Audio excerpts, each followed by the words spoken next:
Good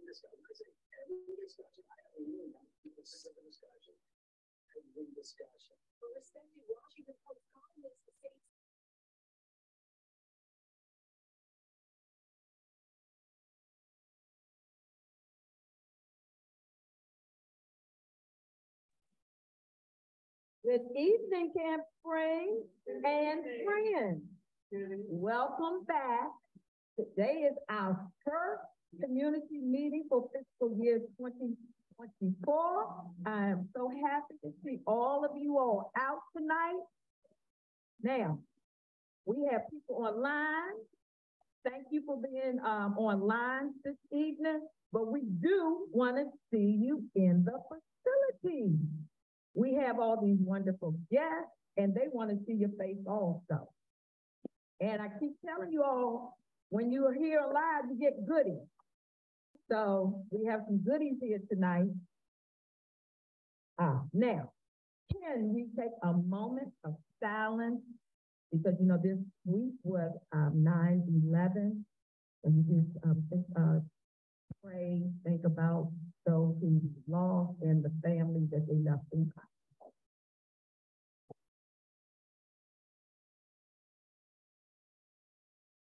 Amen.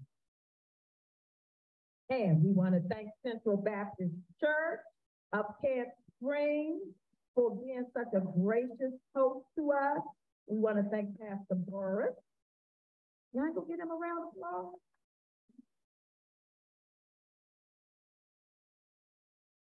Thank you, thank you, thank you. Now let's continue to pray for Pastor Burris. Let's continue to pray for we're all family, for our Central Baptist Church family. And we did celebrate his 11th anniversary this summer. It was in June, so we were happy to be out for that. They had a community day in August, and those who didn't come out, you just a treat. It was in August. It was really nice.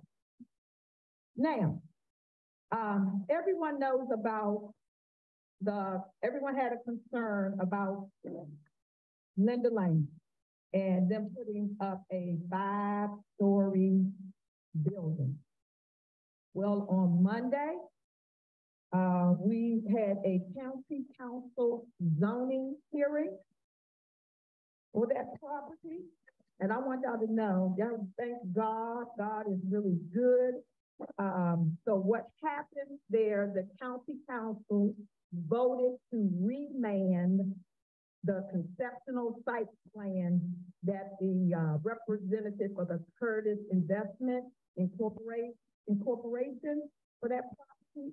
So when they remand, what they will do is we're going to go back and have another hearing, because what occurred was it was a lot of people. I guess they were persons of record, but they were not, with unknown reason, they weren't speakers. So the community wasn't able to voice their opposition, or if you were for, but there was a lot of people who were unopposing this property being put up on Linda Lane. So, with that being said, I want to thank those who came out first and foremost.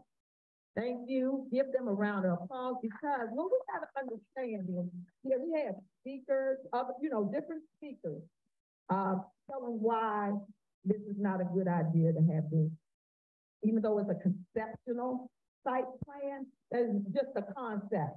And this was my first zoning hearing. So it was a lot of things I didn't understand.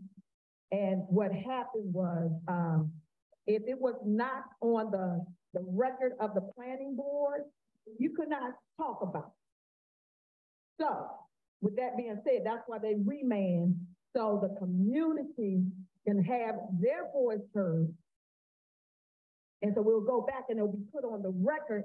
And so when you go back to the county council, you could talk about it. So with some things we could, some things we couldn't talk about. We had Mr. Stan Brown, who was, the advocate of the community. And like, I pretty much had to revamp what I was saying.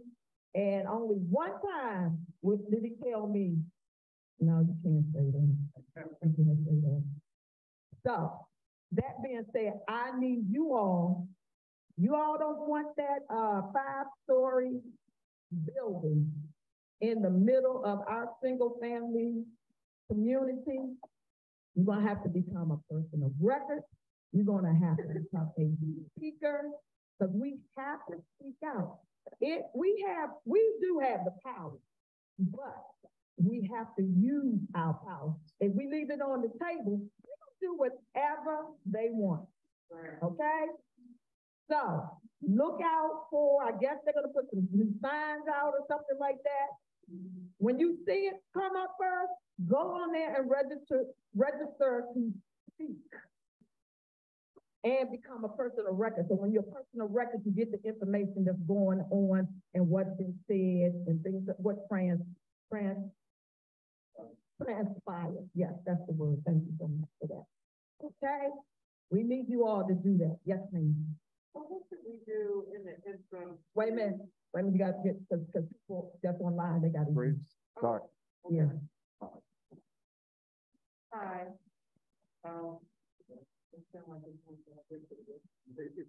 Okay, so what can we do in the interim to assure that we have people, there at the facility, at the courthouse, to make sure that we're represented, as far as the community is concerned, Okay. like our neighbors and Right.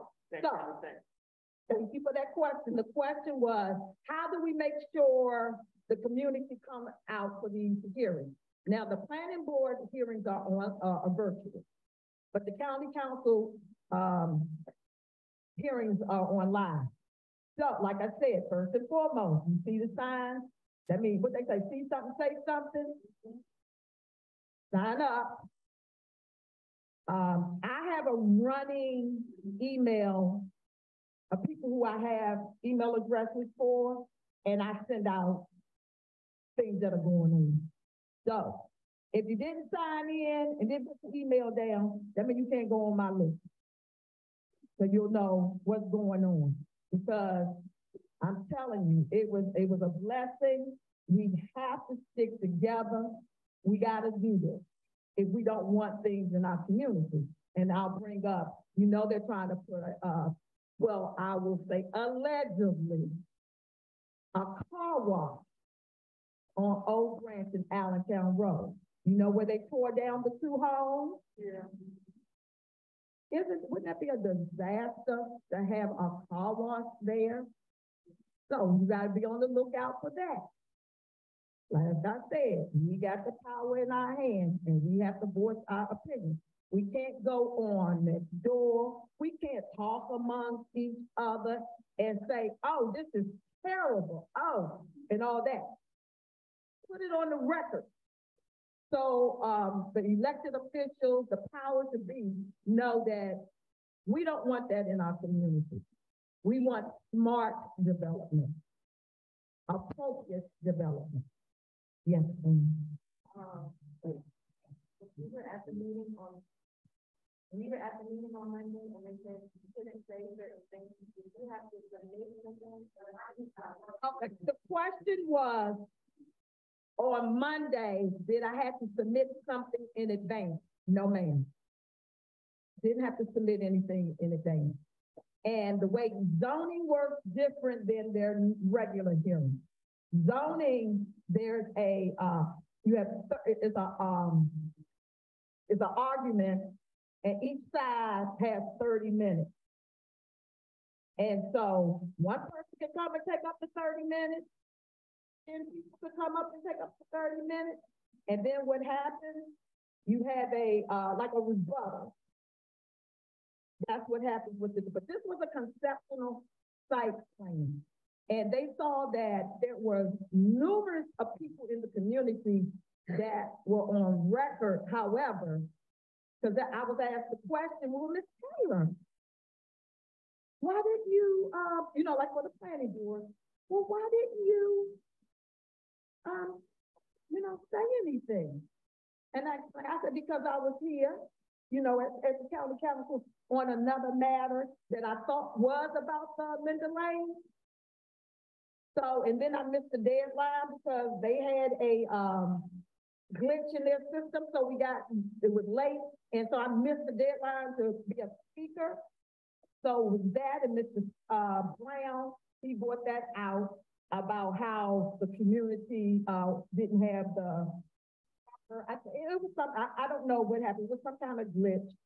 And I think what happened like smart that's not bold. Person of record, they could, then they put it in their game plan. For, know you get this way, it's gonna get tired.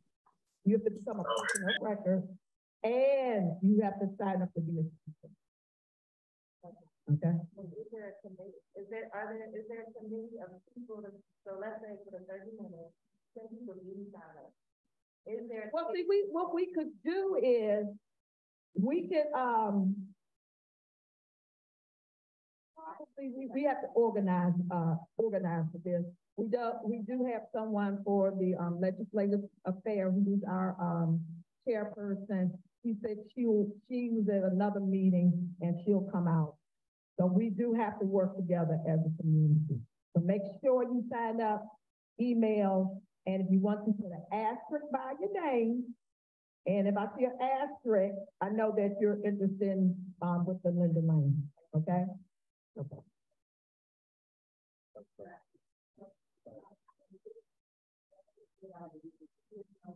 No, it's about the it's people online.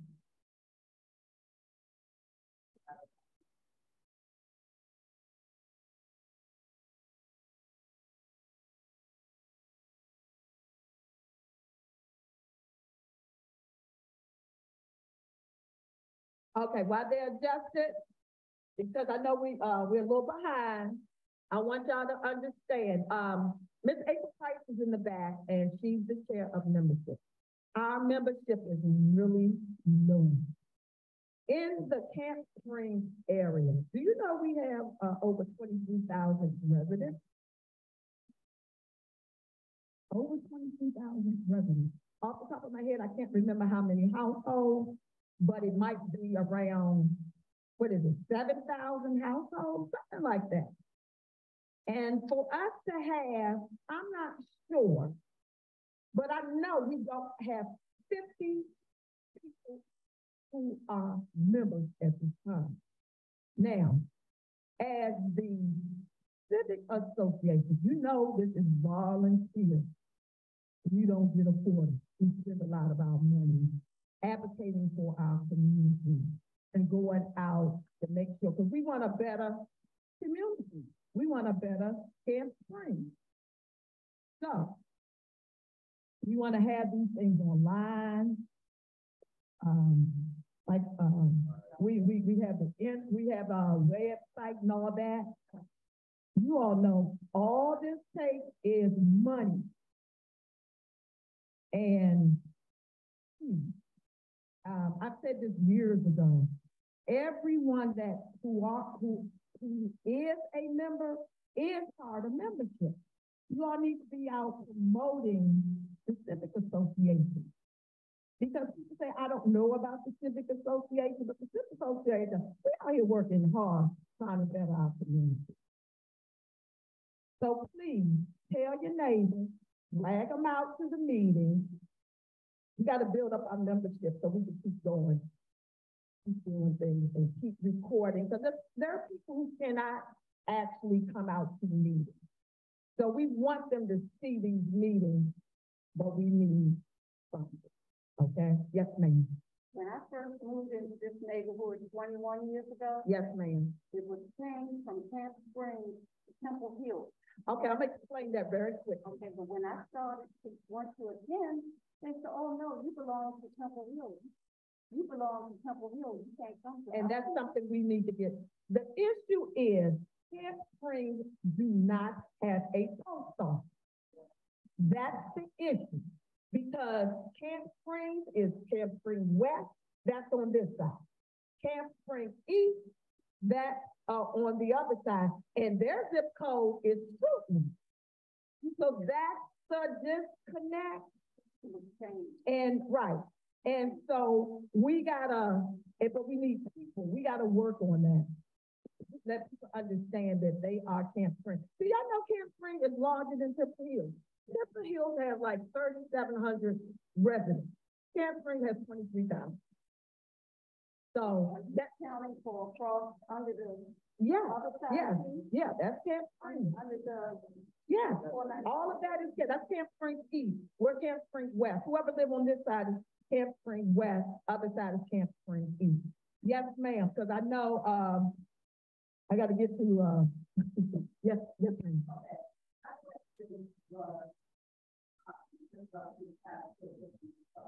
Yes, ma'am. Yes.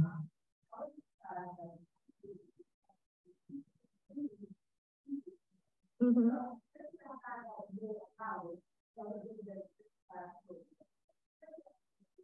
Well, see, right now, okay, this is the deal. Because I'm at the, because this going to, I'm sorry, y'all, but this going to be the end for this right now. The deal is, right now, Curtis Investment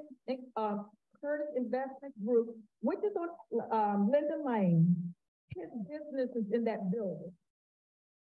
There are concept site plan is, okay, I ain't gonna get deep, but they have zoning, and zoning changes where you can have mixed use and stuff like that.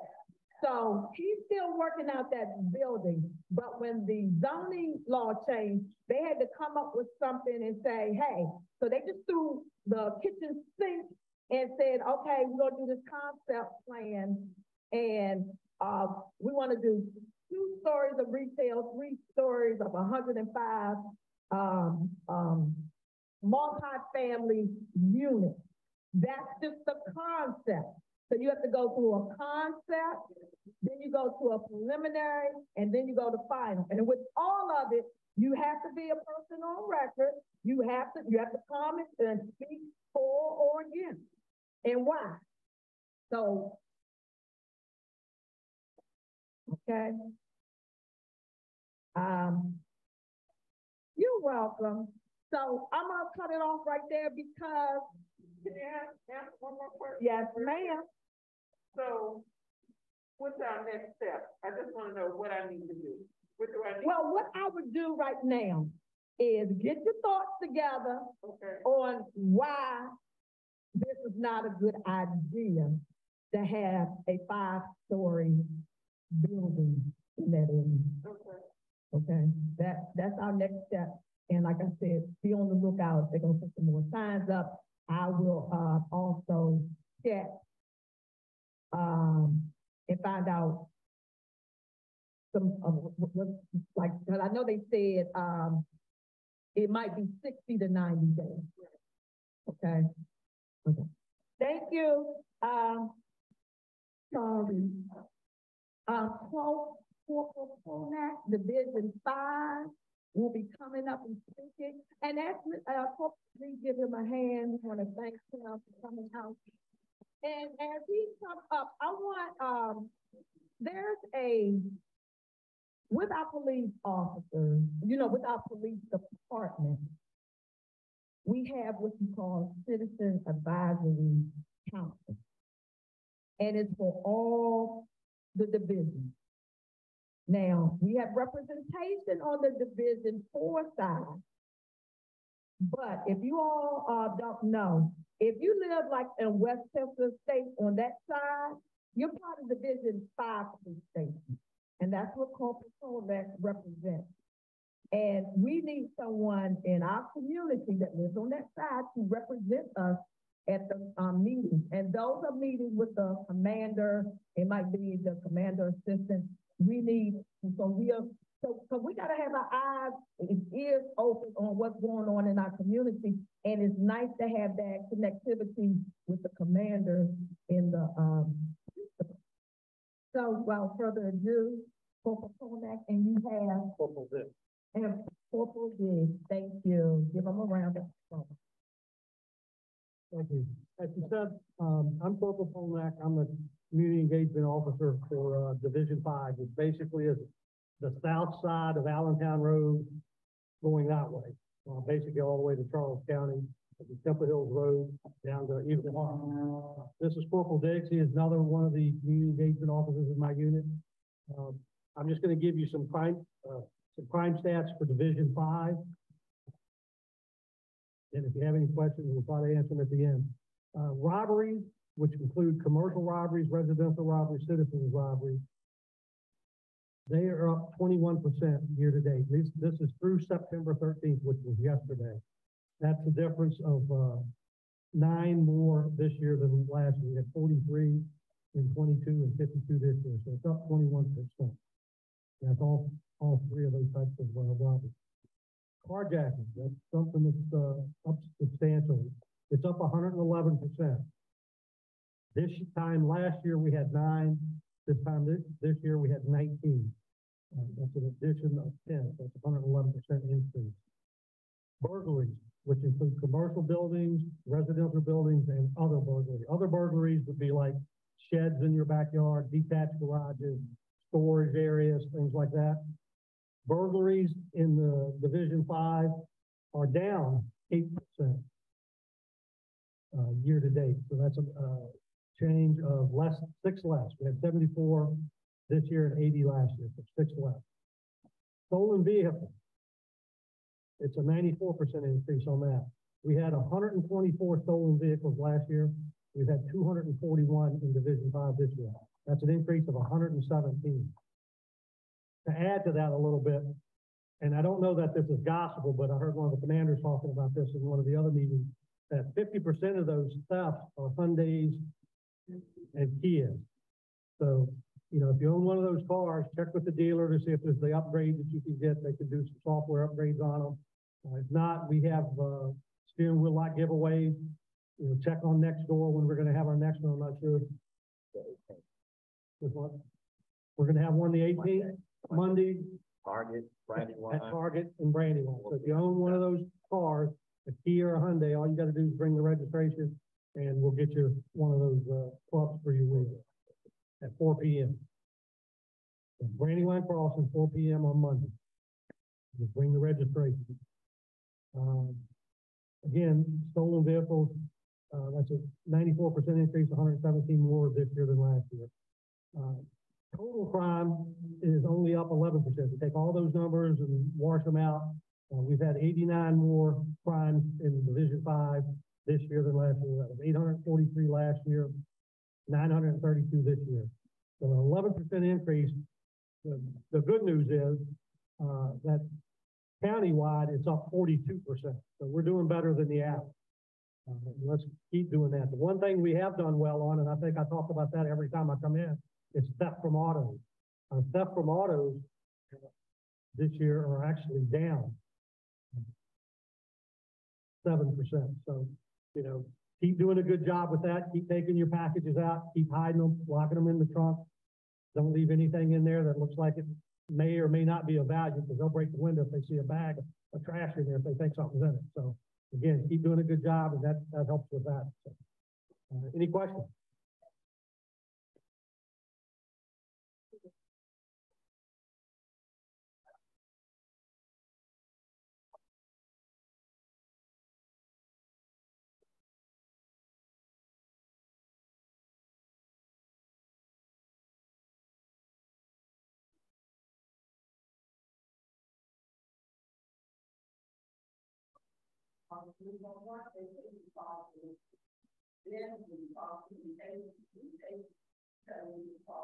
Are you talking about a car that's stolen or a car that's abandoned?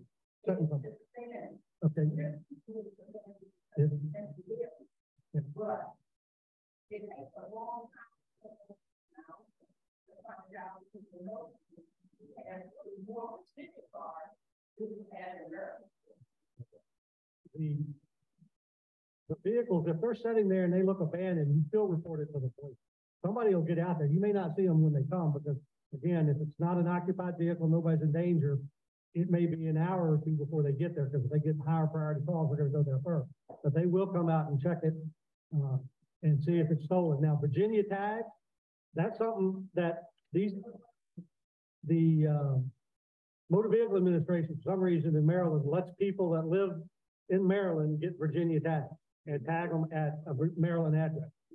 I don't know why they do that, but they do. So some of those cars with Virginia tags have Maryland addresses. They may be your next door neighbor, and I don't know why they do it, but they do that. DC as well. So, is that part of enforcement? If it's got a Virginia tag on it and a Maryland address, there's nothing we can do. Can I say one thing about that? Okay, if that car is there for 72 hours, you call, 311 and report it, take a picture. Okay, well, let me tell you what I do, cause I got, okay, but I got people who live in my community who have about 500 cars, and they want to park their car. And 72 hours, I take pictures, and I send it in, police come on out. Not police, revenue authority comes out, and they put a warning on there, and then if the car stay there, they come back, and they give them a ticket. They don't do it all the time. They don't. Be a pet.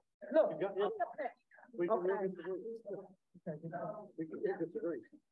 They don't now, you have conversations. Because you don't know, you don't have to know. And when you have more than, every time you change your name. Okay. So Miss Desiree DeVille, we got Miss Desiree DeVille here. She's, our new, y'all put her in here. She's our new liaison for community relations. So good evening, everyone. Can you all hear me? Yeah, come here. Oh, you need me on the mic? Yes, ma'am. People are online. Okay, no worries. I Yeah. don't think I need the mic, but I can be here. Good evening, everyone. Again, my name is Desiree DeVille, and I do work for the Office of Community Relations. I would first like to bring you greetings from both of our deputy directors, Allison Flores and Courtney Mariette, and also my director, Ms. Unisha Davis, on behalf of the county executive. So I just want to ensure that you all first have my contact information. Please take out a pen and a piece of paper, just in case if you need anything. First, my email address is D as in Desiree, R as in Rabbit, DeVille, just like how you spell Cadillac, that's my last name, DEVILLE @co.cg.md.us.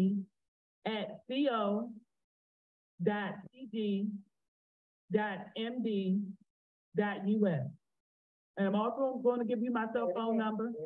I'm gonna repeat both of them. Okay. I'm also going to give you my cell phone number. My number is 240-721-0170. Again, my email address is drdeville@co.pg.md.us. And my cell phone number is 240-721-0170. I also want to address you, the young lady in the red, about 311. So 311 is facilitated through our office, the Office of Community Relations. What we do is once we get the request, one of our callers gets the request, we then screen a call and then see which sister agency we have to reach out to. And then that sister agency will come out and handle the situation. So when people say, oh, I called 311 a million times, yes, you did call 311 a million times. And I can assure you that our call logs went from getting answered in a minute, now we're down to like 15 seconds. So we've been trying our best to adhere to the residents of Prince George's County. However, once we, get the number and the order number and everything that you all send in, you take pictures. If you have the app, if you don't have the app, raise your hand. I can come around and help you download it tonight, by the way. But once we get the information, we do send the information out to our sister agency. So like like you said, you've been talking to Revenue Authority. So once we get the complaint, we give it to Revenue Authority, and then Revenue Authority then has their process that they have to go through in order to solidify or rectify the situation. Do anybody else have any questions?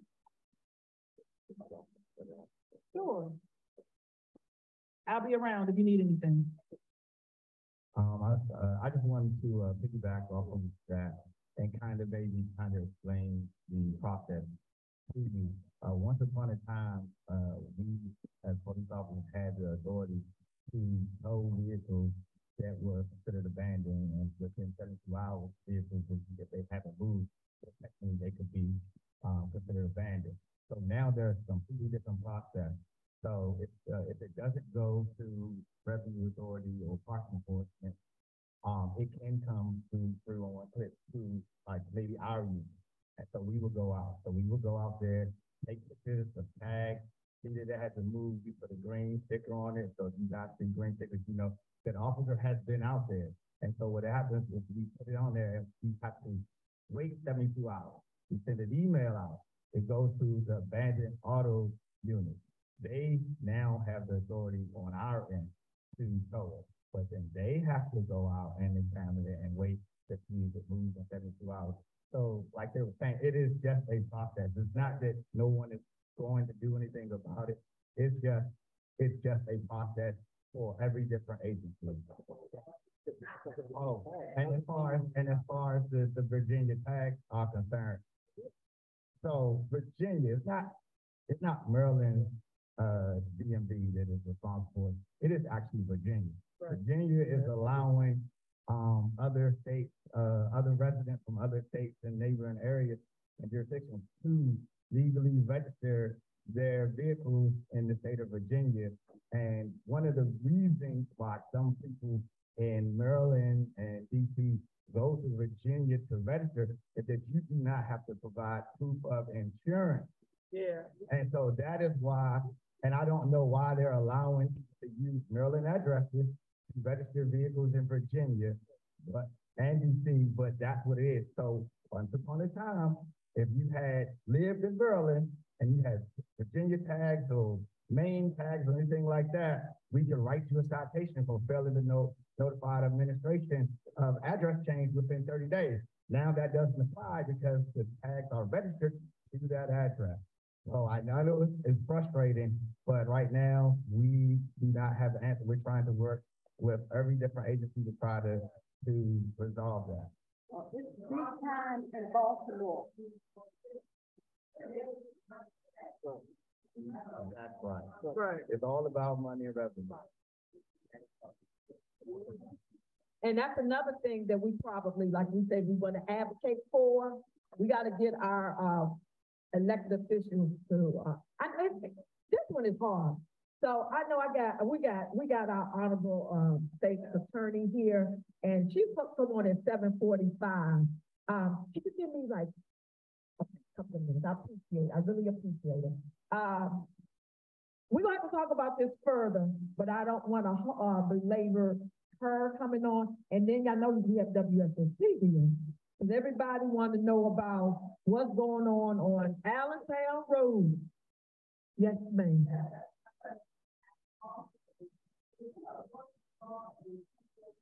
Yes.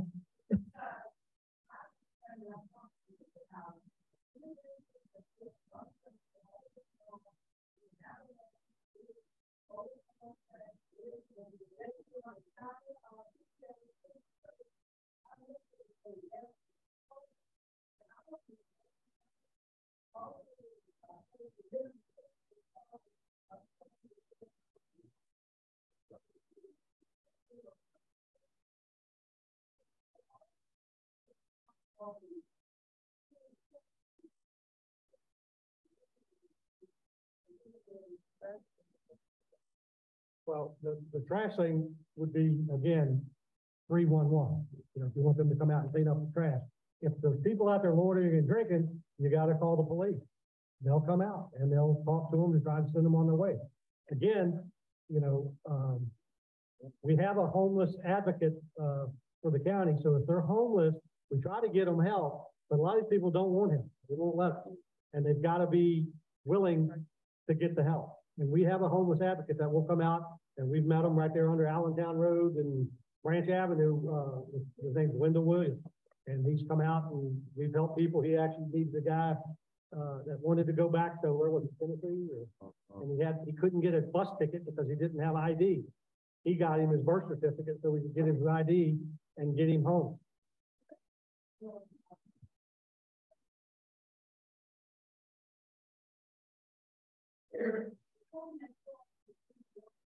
that Miss Three? Is that Miss Three? Okay.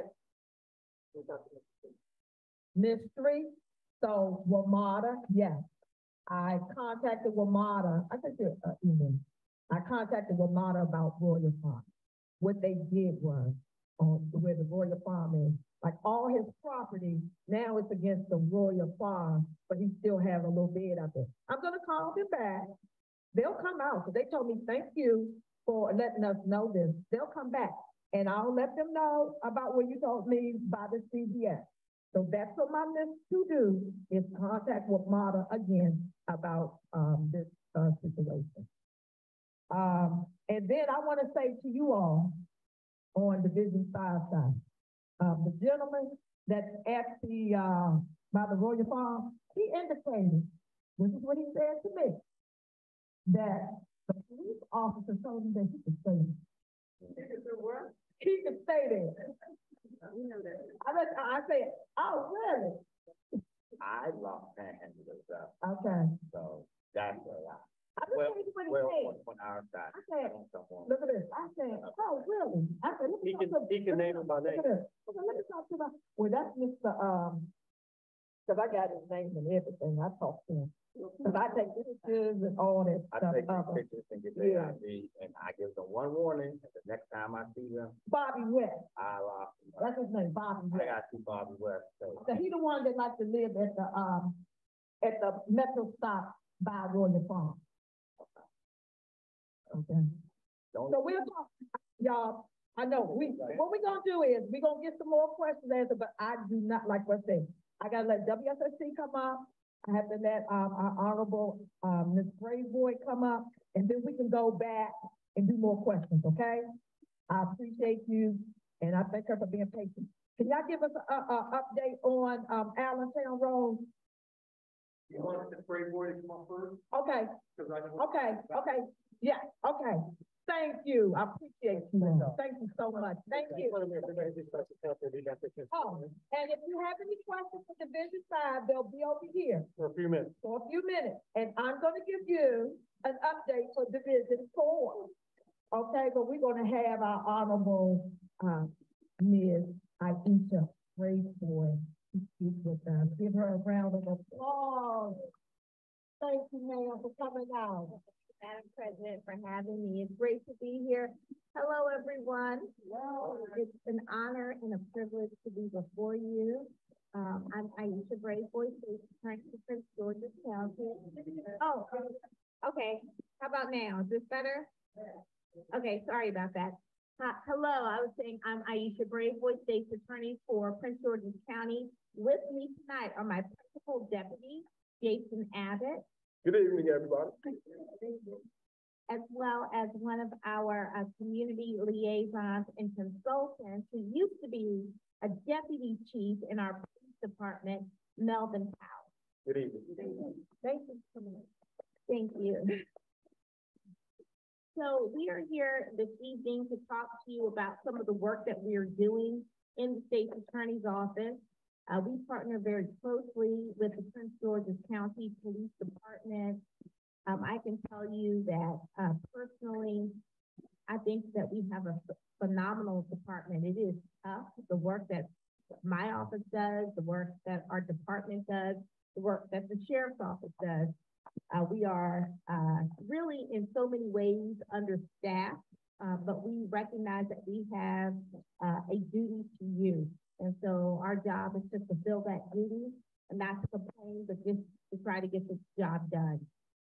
And so within our office, we have several different prosecuting units that handle a variety of crimes, from your misdemeanor level trespass. I heard a few folks talking about some of the kind of community-based concerns. So we do prosecute crimes involving individuals who are committing low-level offenses, but they do impact the quality of life for your community. So we prosecute those types of cases all the way up to first-degree murder. So we have a variety of issues that we address within our office. It's tough work. We prosecute thousands of cases every year.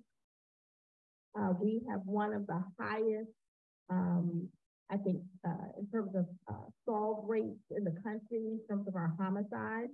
Prince George's County Police solve more murders than almost any other department in the country, which means that we prosecute more murder suspects than any other jurisdiction in the state of Maryland. And I'm proud to say that we have an over 95% conviction rate with respect to our homicides. We have an over 90% conviction rate when it comes to our felony violent crimes. So we take our job very seriously, but we could not do it without the partnership we have with the police department, and more importantly, the partnership we have with you, the general public. I can tell you that one of the cases that I know that you are familiar with, the case involving a teacher, Miss Sheila, who was viciously killed and dismembered. The dismemberment took place, unfortunately, or the body, the torso was found in Clinton, not too far from here. So that is a case that our office feels very strongly about. I personally am going to be one of the prosecutors on that case. But I can tell you that that case would not have been solved but for the involvement of a citizen who cared enough, who saw something, who decided to take action, which led to the identification of the suspect in that case. So your role as citizens and residents in this county is critical. You are part of the solution. You're part of solving crimes here in Prince George's County.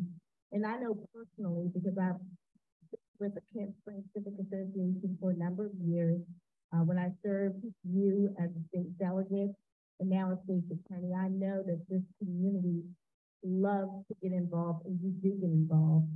And while no one wants to hear that crime is up, I can tell you that as the officer mentioned earlier, overall, this district is doing better than the rest of the county, and that is because of you. Yes, the work that we are doing is working too, but if you have an engaged and involved citizenry, that is the best deterrent for crime. So I wanted to introduce you to my principal deputies who will talk to you about a couple of the new units that we created. One dealing specifically with firearms, the other dealing with narcotics. Both of these issues are driving crime here in Prince George's County, and we are singularly focused on reducing the number of guns on our streets, working with our police department. The legislature has made some changes in the law, which has made it a little bit more difficult for police to stop for people who may have weapons, but we're doing our best to continue to hold those individuals accountable who we do stop and arrest and charge. And in addition to that, there are some real concerns when it comes to narcotics in our community. We've dealt with a number of overdoses, including overdoses at our school, which led to the creation of a new narcotics unit, which I will talk about as well. But again, we love partnering with you. We are happy to answer any questions you have after our presentation and after the principal deputy speaks. Our consultant, Deputy Chief Powell, will also make a presentation about the work that he does working with us to strengthen our community. Thank you very much, Madam State Attorney, and good evening, everybody. I'm Jason Abbott, Principal Deputy State Attorney. I've been a prosecutor since 2002. I've had the opportunity to work in several different offices. I started with the Montgomery County State Attorney's Office, worked there for 5 years, became a gang prosecutor there. Then I went to the Maryland Office of the Attorney General, was there for 8 years, where I served as chief of the newly created gang unit there, and then I was director of the criminal division there. And as director of the criminal division, and working with the Attorney General's office, I got to see, really the state of Maryland, right? I got to try cases from Western Maryland all the way out to Allegheny County and Garrett County, all the way to the Eastern Shore in Salisbury County, Wacomico County, Worcester County. And, one of the things that opportunity gave me was to really see how, different regions of this state accountable and community safe. And as Attorney Braithwaite indicated, we do prosecute cases from what some people may consider minor crimes to the most serious crimes. But those minor crimes have a definite impact on the quality of life. I heard you all talking about, the trash and littering, and things like that. We work with the county administration on devoting individuals that are responsible for prosecuting illegal jumping cases. We work with the police department. They have a direct contact with the chief of our district court to work on prosecuting those cases. So even though they may not be serious as far as violence goes, they definitely have an impact on the quality of life in the county. So we take that very seriously. We work with the police department on other types of quality of life cases, like auto theft, theft in autos. We know that that's a big issue. We recently prosecuted a case that involved the theft of several airbags from vehicles. We tried that case, working with the police department that accumulated a lot of evidence. The case involved 14 different victims. And that case was tried by a prosecutor in our major crimes unit. So we run the gamut of the types of cases that we prosecute. Individuals in other jurisdictions, they don't have the closure rate that those kind of people have as far as homicide. And our homicide unit isn't as big, our office's homicide unit isn't as big as surrounding jurisdictions, but we have a very high, over 90% conviction rate when it comes to homicide cases. So that's individuals that are dedicated to serving this community and holding individuals accountable for the most serious crimes. State's attorney mentioned the units that we've created to be responsive to what the police department is doing in terms of crime. The police department recovers a lot of guns. And in order to really be responsive to that, the state's attorney created 2 units to deal with the guns that are recovered and the drugs associated with the guns that are recovered. So in September of last year, many of the cases, guns that are recovered, are misdemeanor gun crimes. Those misdemeanor gun crimes get prosecuted in district court, and the state attorney wanted to really highlight, our efforts to prosecute those cases, hold individuals accountable. So she made the determination that we are going to charge every single gun case in the circuit court. We're going to move it to the circuit court. And that has been going since September. We created a unit, the firearms enforcement unit, that takes those cases that were misdemeanors and are misdemeanors that are prosecuted in the district court and gave them that more attention that they need in order to be prosecuted, to the utmost. And that's what that firearms enforcement unit does. They take hundreds of misdemeanor gun cases that have been collected and recovered by the police department, and they prosecute those cases daily in the circuit court. Our narcotics enforcement unit, they take the felony gun cases. So individuals that have prior convictions on their record, that are prohibited from possessing firearms, that are looking at mandatory prison sentences. We have a dedicated unit that deals with those individuals who are prohibited from possessing handguns, and we prosecute those in the circuit court. And that unit also goes after large volume drug dealers. So we've heard a lot about changes in the laws of marijuana, how recreationally legal now, but it also means that we're still going to go after those large volume drug dealers that drive a lot of the violence that we see in the county. So that unit specifically goes after, works with the police department, works with NED, the Narcotics Enforcement Division within the police department, and prosecuting those large volume, large scale drug dealers that bring a lot of volume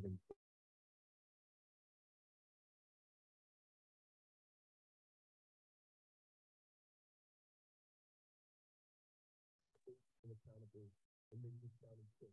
We need people to, really, right? If you see something, say something.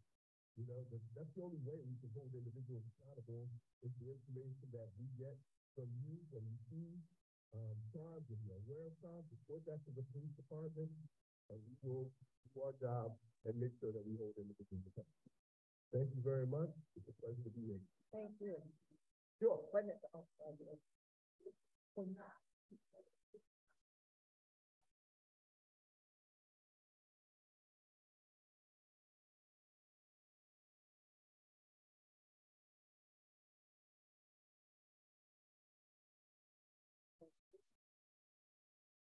Oh, before you, start what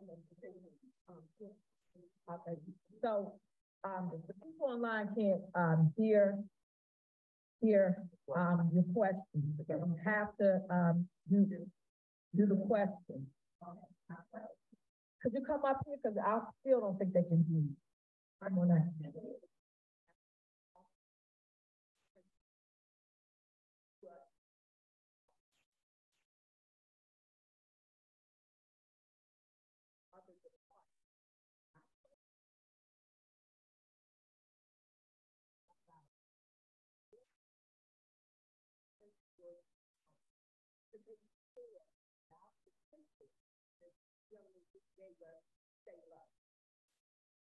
I think recruitment is everyone's job.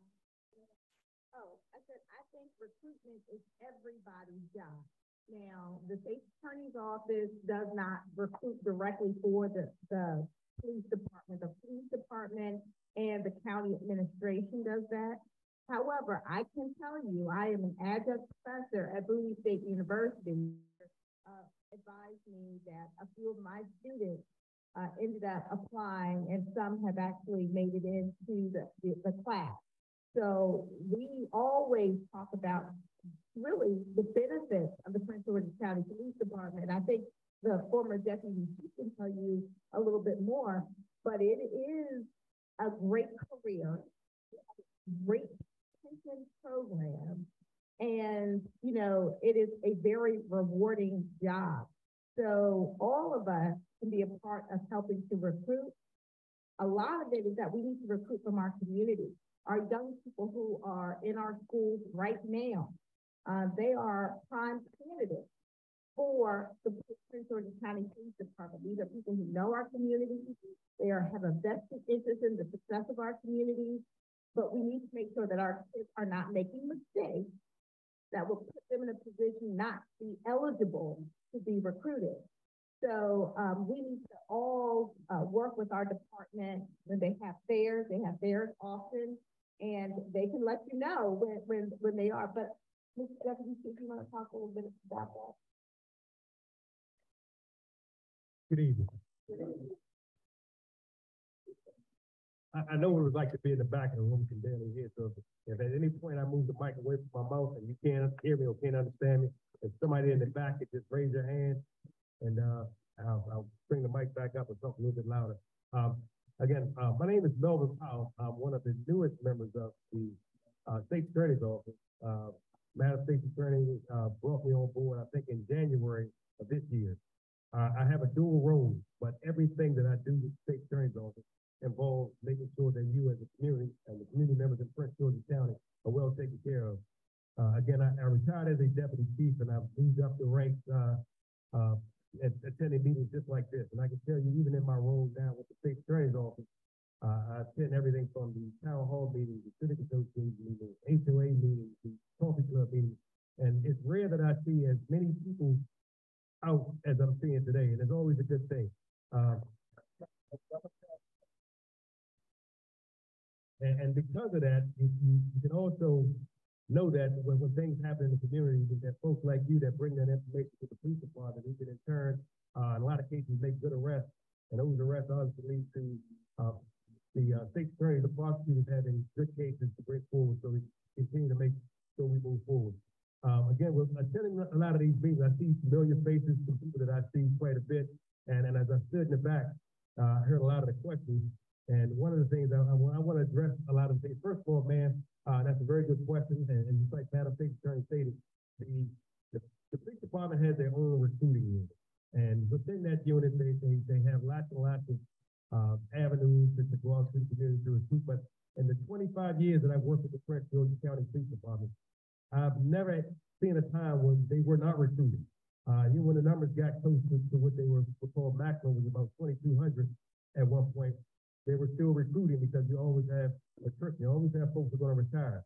So, the folks here now, if you have sisters or brothers or nieces or nephews, grandsons and granddaughters, maybe they'd be interested in joining the police department. Maybe, just to kind of push in the right direction, to point them into the direction of some of these, community engagement officers, and maybe they can push them in that direction. My grandson is in the last graduation class. Congratulations. All right, I see that right. So here's the shepherd. Well, good. Well, I'm gonna tell you what my roles are with the state attorney's office now. Again, I said that I have two roles. My first role, the initial role that I was recruited for, as a consultant, whenever there's an officer involved, use of force, that's questionable to possibly lead to a criminal nexus, police involved shootings or in custody death. Once the Attorney General's office looks at it, completes an investigation, it comes to me. I complete a thorough, unbiased investigation. I present that information to the state attorney's office. That gives them an idea, I guess, whether or not they want to go forward with charging the officer or not. That's all for the municipalities, all 22 of them in Prince George's County. But my second role, the one that I enjoy the most, is attending meetings like this, where I can get out and I hear all of the things that you as community members have to say. I convey that information back to the state attorney's office. But on top of that, I attend meetings like the major crimes meetings. These meetings are once a week. I attend the chief of police, the CommStat meetings. Those are the crime meetings within the police department. That's every police chief in Prince George's County, all the municipalities, they're all invited. Chief Aziz and Assistant Chief Hill, all of the command staff. So I'm abreast of everything that's happening within Prince George's County as far as the crime goes. But when I come out here, you all speak and bring that information. Some of the things some people may not think are as important, but I think it's all important. It's your community, and if there's things going on that you need to have addressed, that's what we're here for. The leaders of your civic association, they have my information. I was included in the email so that I knew that the meeting was going to take place today. But I want to come to all of them. I want to make sure that I'm not just here, but when I'm out at these meetings, that I'm hearing everything that's going on, so that I can convey that information back to the state attorney's office as well as to the police department. Because when I left the police department 3 years ago, I don't think a day went by when someone from the police department was calling me for information, for directions, that to give some idea of how to handle situations. So I don't think I really left. But I think this role allows me to go back into the role that I love the most, actually being out amongst the community, being out and being able to help out. So feel free to reach out to me, to Civic Association leaders. I look forward to coming back and speaking to you in the near future.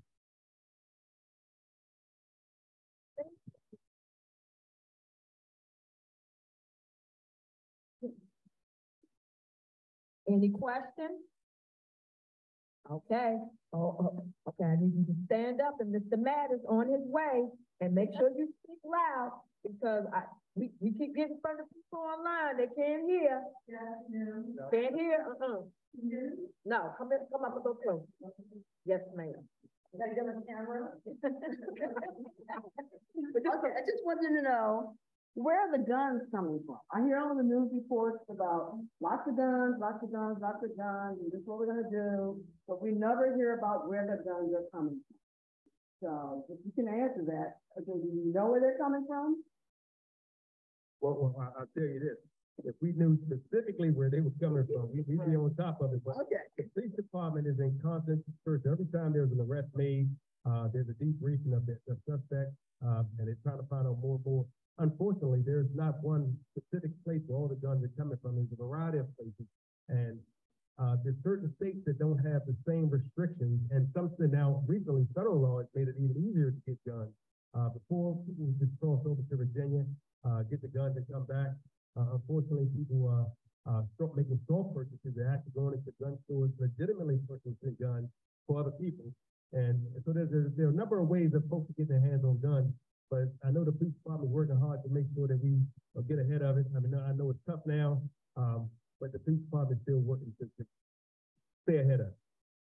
And I was gonna say, we also work with federal partners, ATF, FBI, you know, those agencies, who are also responsible for assisting with the tracking of guns that are being, illegally trafficked into our community. So, it's an all hands on deck effort from all agencies at the local and federal level when it comes to illegal guns. They can hear. They can hear. Online can't hear. Online can't hear, because I'm not hearing the microphone. I'm in the Westchester, state hearing, that's not far from here. There's a guy that's openly selling drugs down there. He's a renter. There's been 8 or 9 different neighbors who have put in complaints to the department, your department, over several months. This guy's still selling drugs. There's been no, we haven't been seeing cops coming through there at all. And if there's a daycare on the corner, he openly sells drugs, drives up, has people coming and drive up at the corner where the daycare is. One of the parents got into an argument with the guy, and that almost got, really bad. But there's been no resolution to our complaint. So my office, we don't oversee the police department. So I would ask maybe a representative from the police department to come forward to address that. But what I can tell you is that we would be happy, our narcotics unit would be happy to work collaboratively with the police department to investigate that. And if there are, warrants that need to be served and things like that, we can work with the department, but they are the investigating body. And I don't know if they know of this issue that the officers who are here this evening. And I just wanted to mention that several neighbors have been in the county. Okay, well, that's about monitoring his activity. Well, we appreciate that. I'm sure the department would love to get their hands on that. Yes. All right, in reference to that, I'm not sure which side that's on, whether or not that's on our side or that's Division 4. But either way, there's a couple of ways that can be handled or investigated, and it just depends on how it's going to be handled. So typically it would either fall under station level, our community action team. They have specific ways that they investigate different tactics that they can use, as well as our narcotic enforcement division. All of which you would probably not see marked police cars. But outside of that, I shouldn't be explaining some of the different investigative tactics that they use, but they may be out there. And the main thing is for them to build a case that the state's attorney office can actually prosecute. There's no point in, charging someone and then it doesn't stick, and then they feel like they're invincible, and now they know how the process works, so now they can avoid these different types of investigative tactics. So I can say that just because you don't necessarily see anything now, sometimes it takes a while to build a good and strong case. So, but if you want to, you can reach out to the station, whatever station you are living in or residing in, and reach out and ask to at least speak to either someone from the community engagement unit, and they can look into it and possibly provide you with some more information as they look into it. But if that will be provided, that they are authorized to give you specific types of information. Yeah. Did that help at all?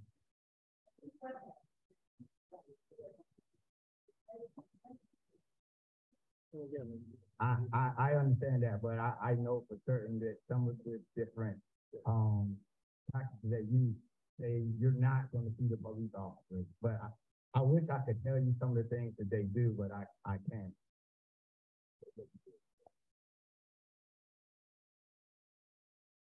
Yes, ma'am. If I could just meet with you, and just to get some additional information so that we could make sure that the folks within the narcotic enforcement division, obviously, I can't come back and tell you if they're working or not, I can't, but I can make sure that they have the information. Just like Corporal Diggs stated, there are a number of tactics that they use that you as the average citizen would know that they're involved in. And it's very important that they build cases that are sustainable, because if they make an arrest and that person's right back out, you have the exact same issue that you're facing now. But I'll get the information, and I'll assure you that tomorrow morning, the narcotic enforcement division at the highest level will have that information. I'm sorry, do I have another question? Thank you all for that.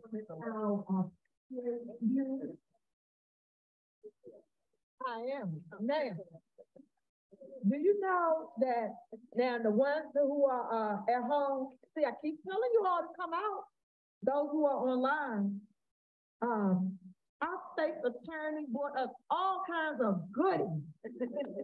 Y'all better go back there and get some goodies, but wait till, y'all just wait. So we got more meetings, but a lot of goodies. So if you online, y'all can still come out here and get some of these goodies, but they don't want to take them back. I'm just letting you know that right now. And Miss Eva Johnson, she online and didn't come out. But she sent Miss Glenda out.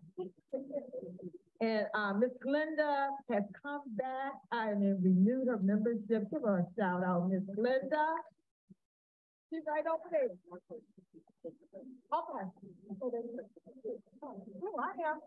And thank our state attorney and Mr. Powell. Wait a minute, I'm going to get Mr. and Mr. Abbott. It was coming out to the time. We really appreciate you all the work that you do with the resources that you have. We're most appreciative. Now, I have to ask this question because our community relations team has to leave.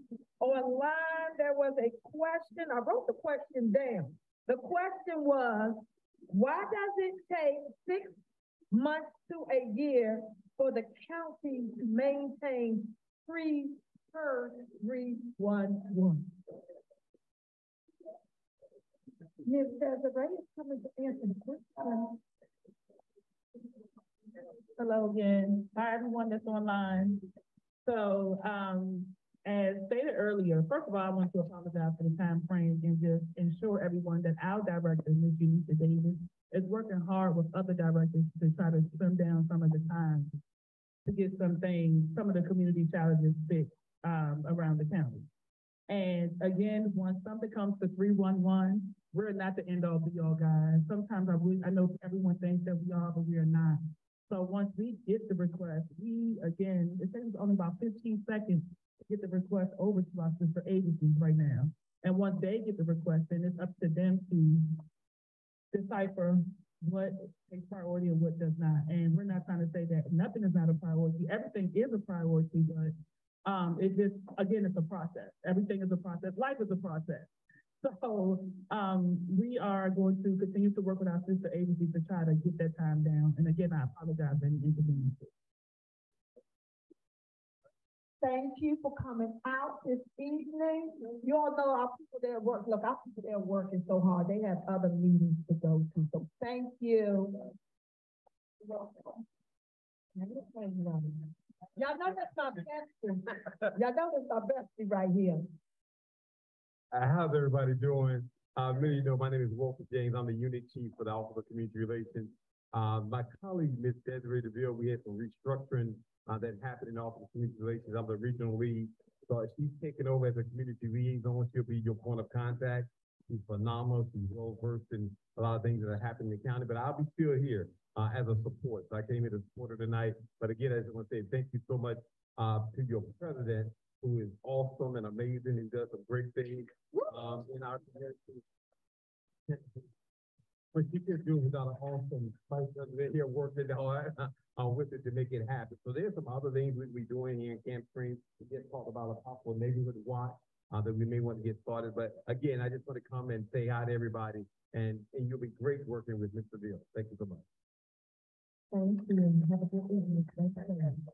Okay, without further ado, we have Mr. Gray and Mr. Billy. I'll keep doing that, Mr. Building, please. I know how to say it. I just gotta look outside. And, you know, WSCC brought us some goodies too. So y'all get some goodies from WSSC back there also. And we have little refreshments, so get you some refreshments. We're just gonna take this stuff, man, okay?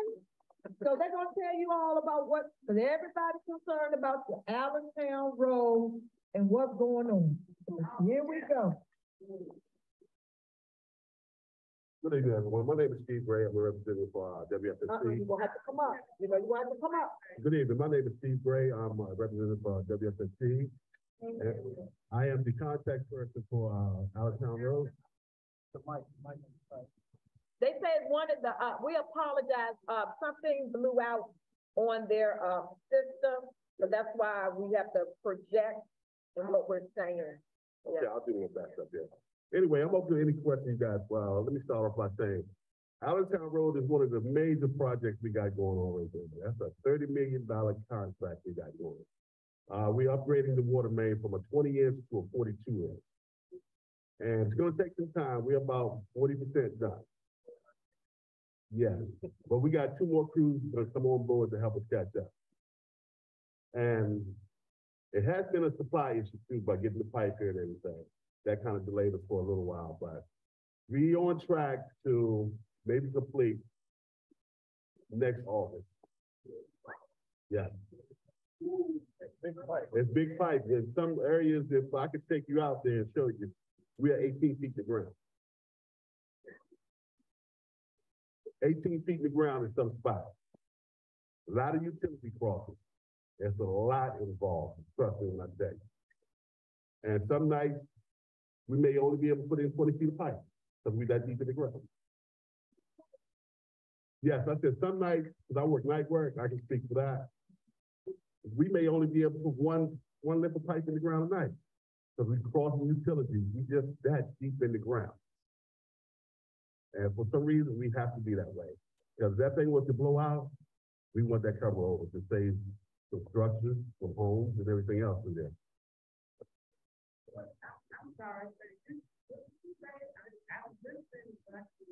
Okay, let's try it again. If it was to ever blow out, we want enough cover over that pipe where it can be protected.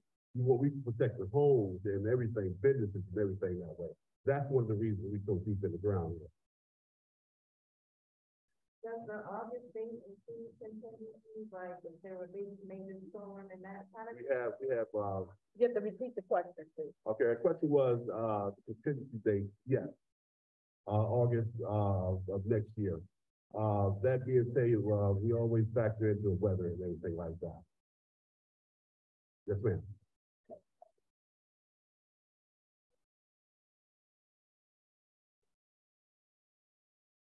Yes. So, okay, her question is, will Allentown Road be restored? Yes. From curb to curb, and we're working closely with, Georgia County Public Works to put all new storm drain system in also.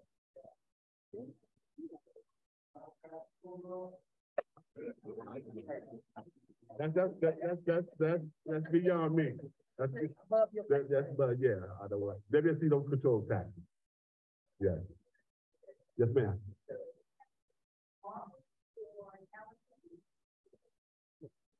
Yeah, so we got to complete the whole process. Her question was, do we have to wait till August before the whole roadway be paid? And the answer is yes. So we're going to complete it from Temple Hill Road to Old Brent. From curb to curb. We're going to put all brand new asphalt all the way through. It's a brand new roadway. Yes, ma'am. Go ahead, he gonna repeat it. Is that also in the neighborhood streets? They are pulling up pipe in the neighborhood streets, and I need it on my street. On some of the side streets, yes. Some of them have already been done on a contract years ago. But the question was, will some of the side streets be redone? Anything we touch out there, WSCC, will be replaced and repaid.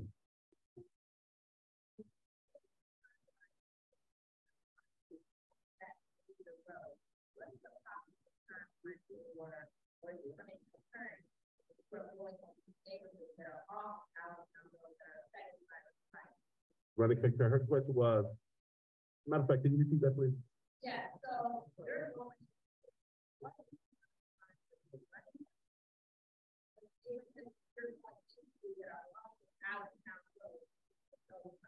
Okay, the question was, is the project running concurrent with any of the sidelines, side streets? And the answer would be yes. We, when we come through, like, let's say, for example, Paul Oaks, right? We're gonna do a portion of that, because we got new pipe that was installed years ago, so we're gonna tie our new water main into what's already there. So whatever been disturbed will be replaced.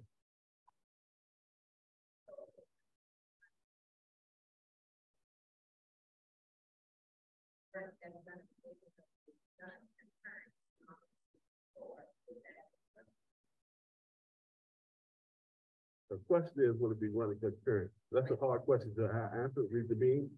If we have something else erupt in that neighborhood, that's a whole separate project, so I don't want to tie those two together. So whatever we touch out there, man, will be replaced in that time frame.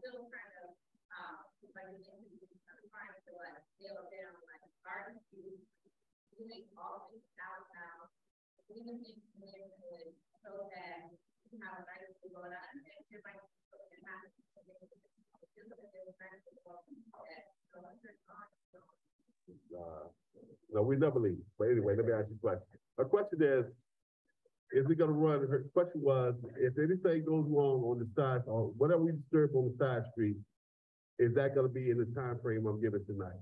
And my answer is yes. Reason being, when we come down Allentown Road with the new water main, there are new feeds off of it going to whatever street that you may live on. So we give you a new feed, new line up there to a certain point. And the reason that is because your street probably has been renewed in the last 15 years. Mind you, this pipe that we replacing now, been in the ground since 1952. Overdue. Wait a minute, wait, because we got questions online. Let me ask this. Okay, online, you heard that the estimated completion date is August of 2024 for Allentown Road. And then the part of their question is, work is causing damage to cars, and we know it has created traffic. That was a statement that was made. And can WSSC ensure the cleanup of debris after daily work operation? To the best of our ability, and I say this to say that. A lot of times we're doing temporary asphalt work, so that's gonna attract down the street a little bit. And we do our best when we come back to put down like some hot asphalt, and we're cleaning up streets like that. But we will be having a company come in, we're in talks with it now, to start doing some of the permanent work out here, making the roadway a lot smoother for them. Yeah. Yeah. And I'll leave all my info. If y'all want to reach out to me, please do. Yes, my name's back there.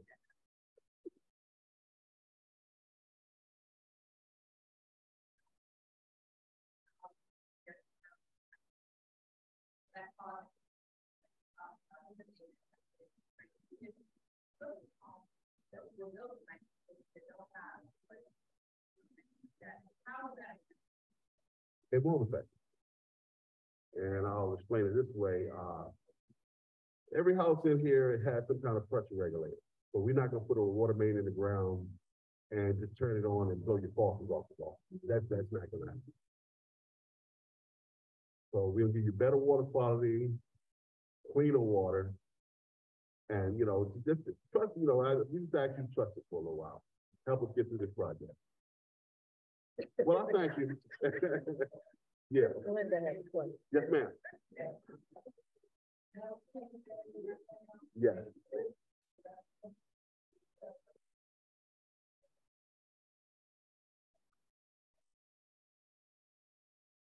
Allentown. Okay. I will address that. Our question was, is there any way they can, secure the steel plates out there a little better? I will address that tonight with the contract. All right? Any more questions?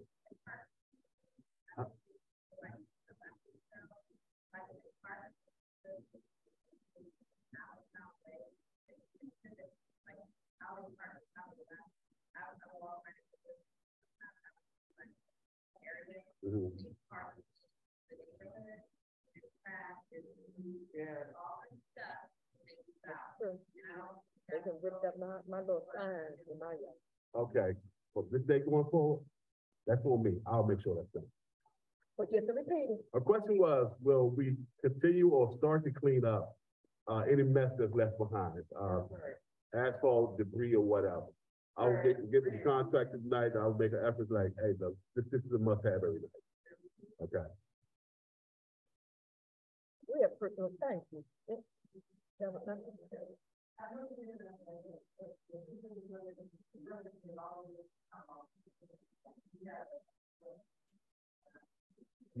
Whether it's built into the contract. Yeah. Yeah. Repeat the question. Our question was, is this date concrete? 95% sure, like say the weather dates are built in. We got like 70 weather days built into this contract. And I don't think we have used none. All right? Yeah, we got all the supplies. You look right here on Brickley Road. I was telling Brickley 55, 16 Brickley Road. That's the storage slot there. It's back here, but I can give it to you. My name is Stephen Gray. My cell phone number is 240-304-1155. Mr. Gray? Okay, I do apologize. I'm not, a person speaking for a lot of people. Anyway. He got his cars in the back too. Yes, my phone number is 240-304-1155.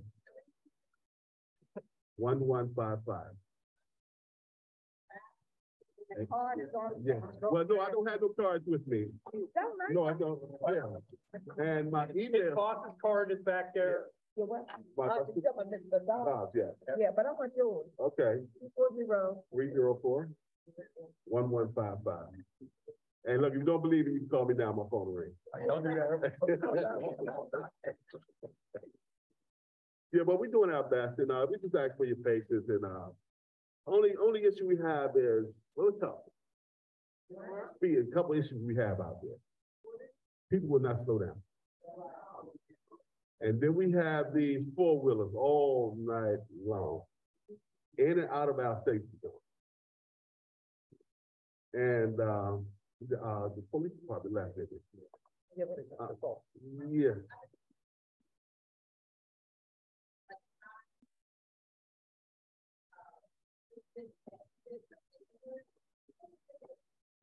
You're busy trying to get out. Okay.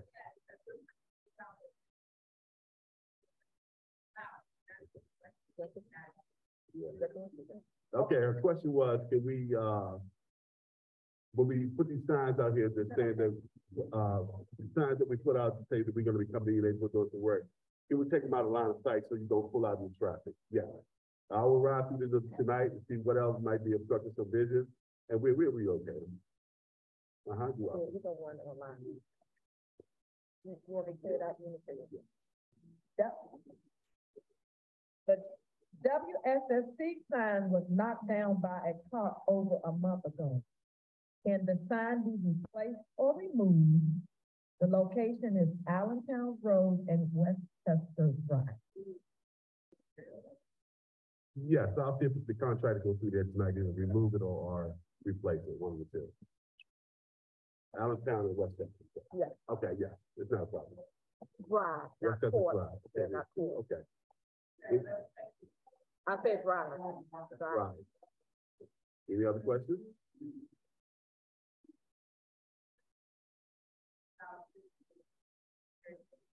Yeah.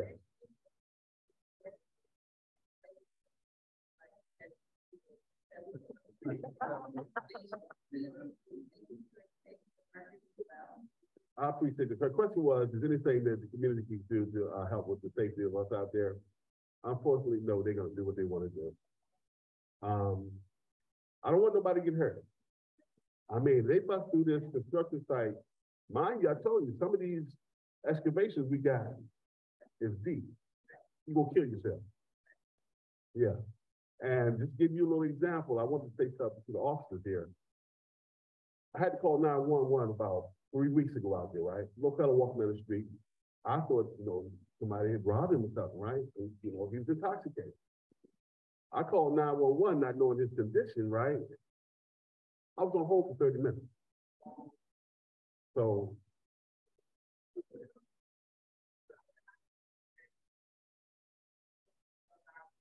yeah, I know we're a lot off course, but EMS and the police department, neither one of them wanted to help. So trying to get them out there to help with traffic, I know it's not gonna happen. But that's all I have. Y'all have anything for me, you can reach out with my email or my stuff. Mind you, I do work at night, so if you call in between the hours of 6 in the morning till 1 o'clock in the afternoon, you may not get it. Now he's late. Yes, ma'am.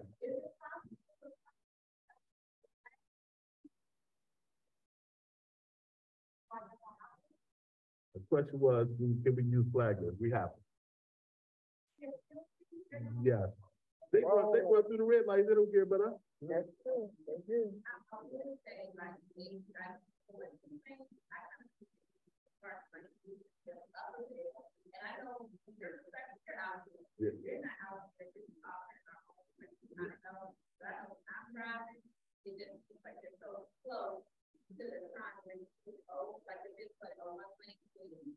Yeah.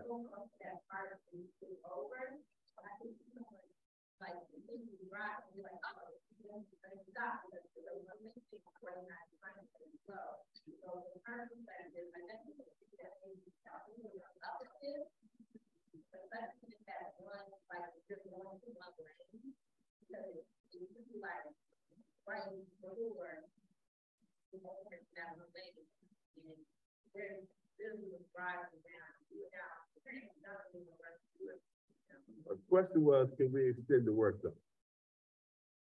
Yes and no. We're running out of room. If you go down Allentown Road right now, Timothy Barrels and Burry Walls, we have that. We got 70% Allentown Road, just barrels and They try to take the human element out of it, and we're also following a maintenance of traffic plan that that was dictated to us. by people. That's why you have barriers. Yeah. And mind you, we will be working closely with Princess County Public Works to it's gonna have to be done. They have to do their part in this job too. We're not gonna and we're gonna give them a drop dead date also about working with us getting storm drains replaced. But we're not gonna pave the road and come back and set it up again. Yeah.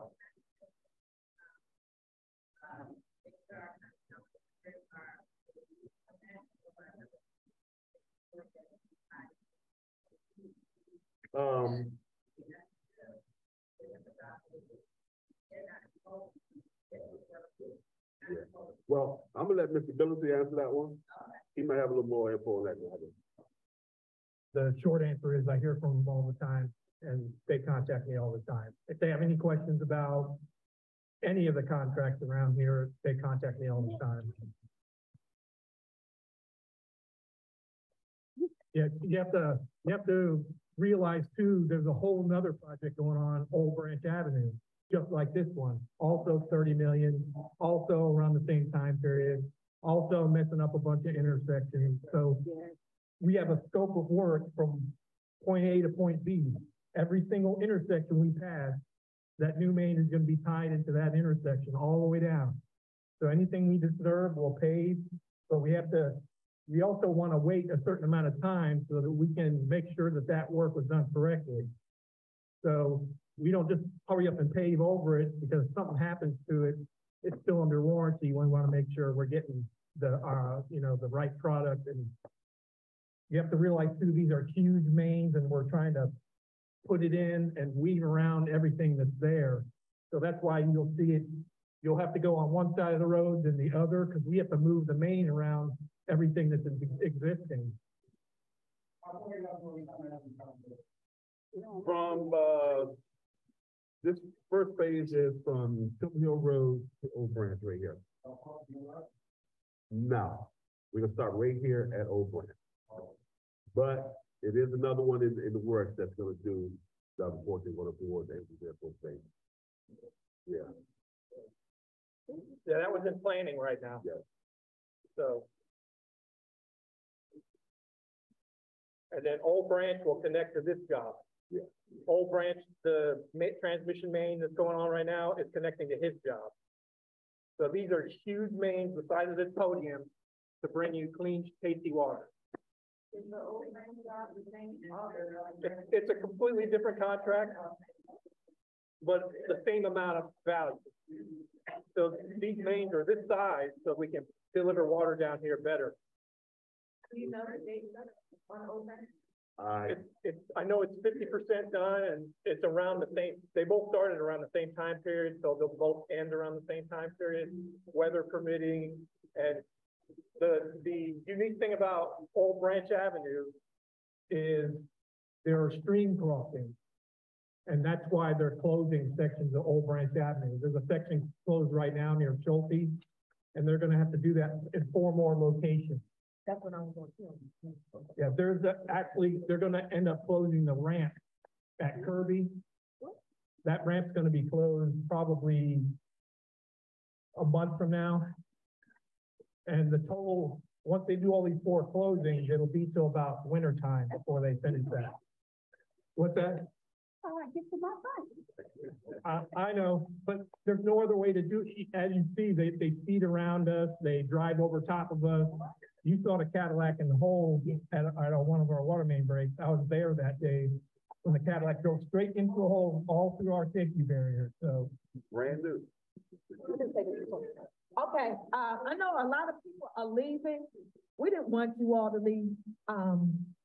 Central Baptist has been so gracious, and they have watermelons here.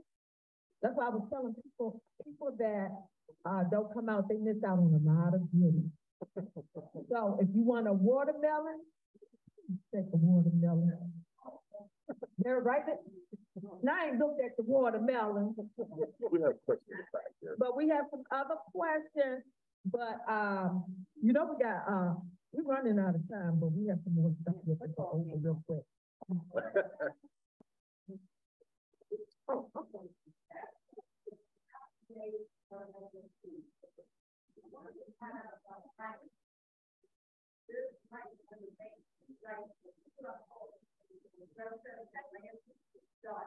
She said Pepcom.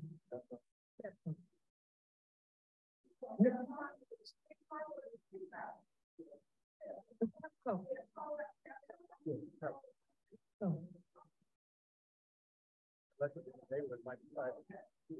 Well, I think she said, oh, I know. You said the main road? What? She's saying in the community. Is that Pepcom? That's Pepcom. They said that's a lot of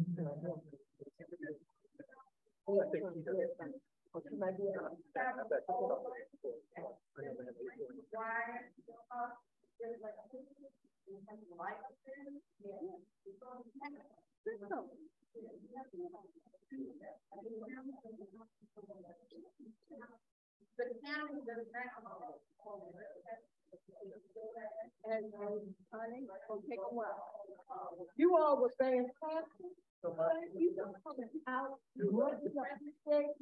And your next one is October 12th. October the 12th. You want to come back and give us an update on October? Oh, what the birthday I give? You want to wait? Oh, you want to wait? You want to wait till January? Okay, we're going to get an update from WSSC in January. Mr. Gray coming back in January to give us an update. What Mr. Billy gonna come out too? Problem so. That's right. That's right. That's right. Just real quick, Wait a minute, let me go ahead and touch that real quick. Okay. So the thing with the life, the whole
I give them a round of applause.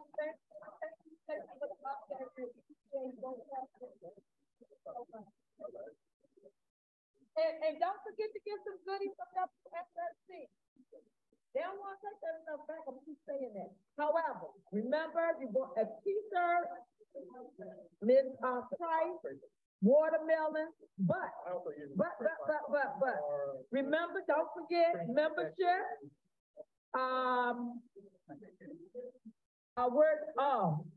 If you all have ideas for future meetings, please send me an email for future meetings.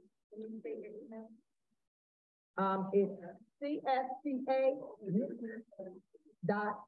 .mctaylor@gmail.com. October meeting, we're having the Board of Education representative, and we're supposed to have our principals. We have 5 schools in Camp Springs. We're supposed to have our principals and our Board of Education representative. But we need other, and we're looking for captains, because I'm hearing a lot of people say, well, I don't know about Camp Springs. I don't know. I don't know about Camp Springs. Now, Camp Springs been incorporated since 1986. There might be some new people, but we need captains so that you can advocate for the Civic Association. Let them know when the meeting, but they can go to the website and find that out. When you have new neighbors, we usually do a welcome letter So that's why we need captains, because we're a small group, and we can't be everywhere at the same time. So we need everyone to be there. If we want this to be a thing. Oh, I thought I was talking. Oh, y'all want me to do my regular talk? Oh, let me scream again. Let me do the Monique screaming. As I said, we need captains so that we can pass out and let people know when the meetings are. We need captains when we have new people that come into the community. If they become a neighbor, we do welcome letters. But like I'm saying, we need everyone to do a part, to do their share in this community. So again, you got my email address, csca.mctaylor@gmail.com. Send me a email saying, hey, I'd like to do something. I can't do a lot, but I can do something. I have a lady who's 90 years old. She said, what can I do? What can I do? So we can do something to help better our community, because we can't be everywhere. We need, when you see people dumping stuff, no, 311. However, I'm gonna get that number because Forest Heights is supposed to come and do, for District 8, is supposed to pick up illegal dumping. Now something, they got a new administration and something went wrong, because I've called them up and they're like they don't know what I'm talking about. But so we can get the quick turnaround with 311. I mean, quick turnaround as far as illegal dumping. So I got to get that back, so, and I'm gonna send that out. And as I said, if you put an asterisk by your email address, I will make sure you're on my personal, where I send out my personal email to those who I have emailed, and go ahead and ask your question. Ma'am, you had a question? Yes, ma'am.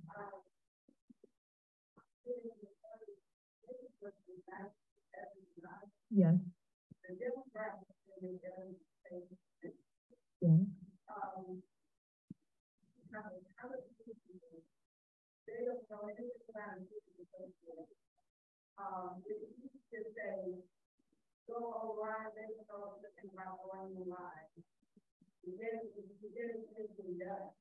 So I'm asking you to constantly a way that a letter can go out. So you can get put letters in somebody's mailbox, so they can do it a long time ago. You have no people coming out. So it goes to different rounds of things.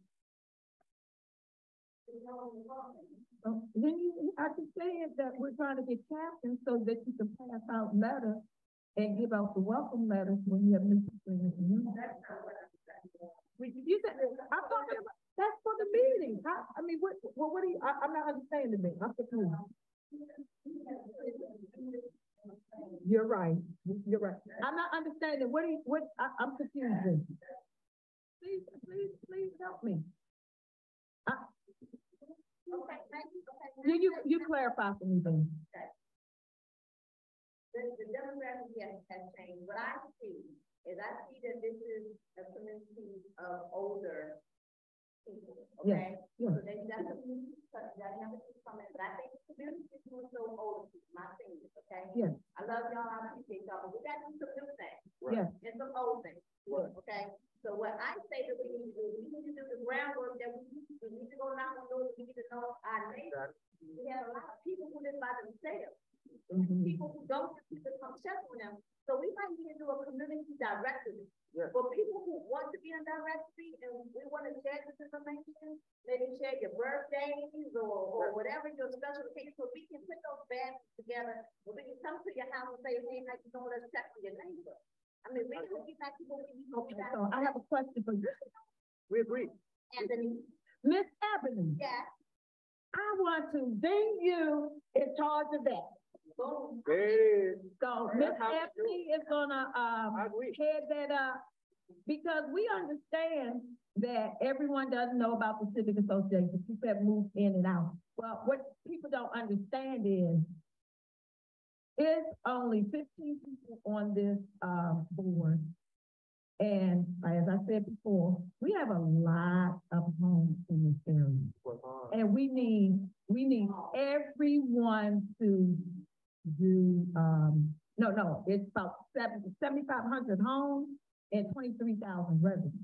And what I'm saying is, that's a lot for, we need everybody to do their share. That's all we're saying. We just need everyone. Miss Ebony has volunteered. We want to give Miss Ebony a shout out that she's going to help directories together for the community, so that we will know who's who. Who's who? Yeah, like I said, like we got neighbors, like you said, we have older neighbors, like I'm talking, like 90 years old. We need to know who's next door. Yes, ma'am. Yes, ma'am. And one thing that bothers me, we don't even have, y'all got all your lights on the inside, but you won't turn your lights on the outside. That just don't make sense to me. And I'm saying that because an ambulance had to come to my mother's house, okay? My mother lives in Fort Washington, she lives in a cul-de-sac, okay?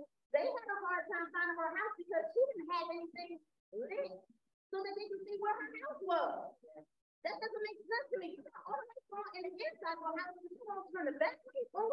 What do you want to turn the front light on? That's wrong. Okay, don't leave me, Miss Ebony. Yes.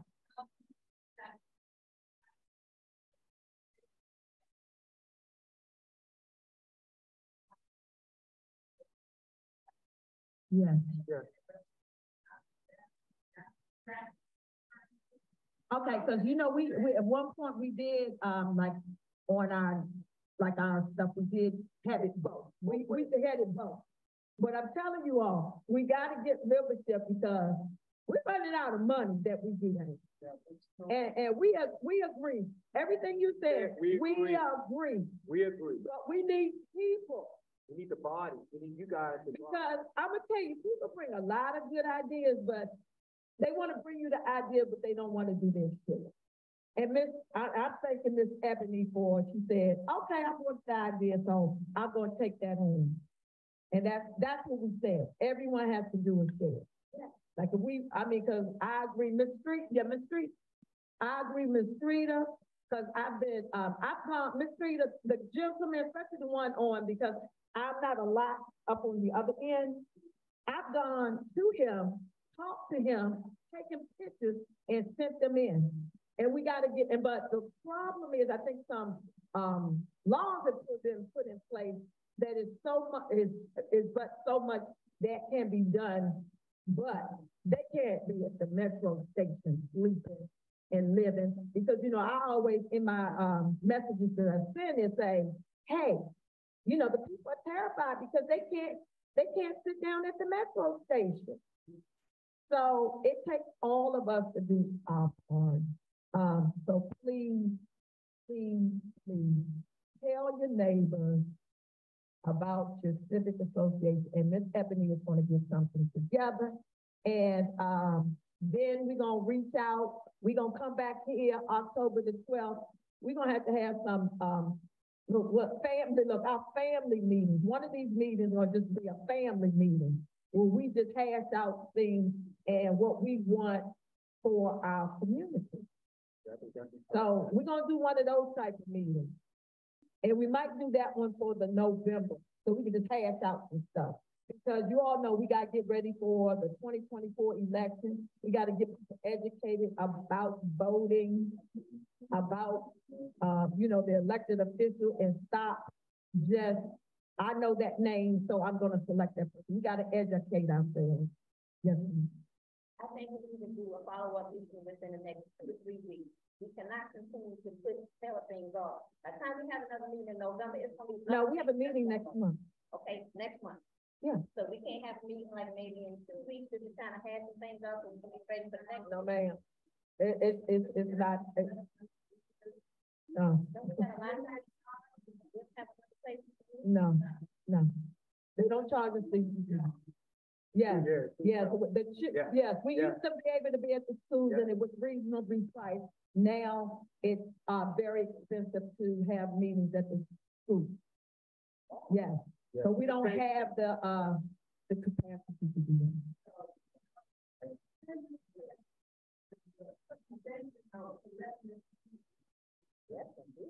Yeah. This is a blessing for us. Yeah, it's a blessing. Yes, blessing. Or we can do one where, if we have information, maybe we can set up something, but I know, I would say we might be able to do it Zoom, but, y'all just don't know how many, different things that I'm doing. For this community. We will. So Y'all don't know how many things I'm doing. What we can do is maybe set up something. Yeah, make sure that, I mean, we can set up something and maybe you can head up the one for, we can set up a Zoom and send out something and you can head it up. We can do that. Okay? Don't you leave here without me getting your information. I'm here. Okay. make sure they sign it. So everybody knows that Central Baptist on Tuesday from 10 to 12 give out food. So y'all better make sure y'all get some watermelons and then y'all get some food on Tuesday. And St. Stephen's give out food too on Tuesday. I forget that. Yeah, I was like, yeah, there's 11 to 3. This was a fantastic meeting. We had so much more to say and do, but we over time. We over time. You know, they want to go home. Thank you, thank you, thank you. Appreciate all of you. Meetings adjourned. Okay. I'm a big kid. Alan, What I need to first start off with my earnings to get together to the rest of the and how it was. Allentown Road and what